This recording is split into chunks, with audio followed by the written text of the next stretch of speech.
رات کو کھانے پینے کے برتن بسم اللہ الرحمن الرحیم پڑھ کے ڈھک دیں۔ اگر ڈھکنے کی کوئی چیز نہ ہو تو بسم اللہ الرحمن الرحیم کہہ کے برتن کے منہ پہ تنکا بھی رکھ دے تو اللہ تبارک و تعالی ضرر سے محفوظ رکھے گا۔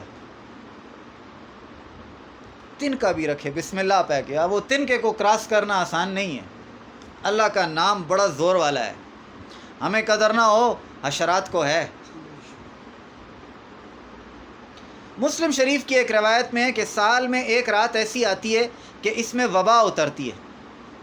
جو برتن چھپا ہوا نہیں ہے یا مشک کا منہ بندھا ہوا نہیں ہے، اگر وہاں سے وہ وبا گزرتی ہے تو اس میں اتر جاتی ہے۔ یہ صحیح مسلم میں حدیث ہے اور حدیث کا نمبر ہے 2114۔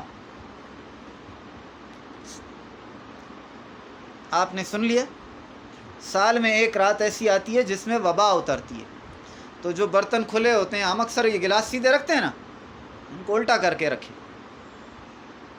سیدھے نہیں الٹا کر کے رکھیں رات کے وقت۔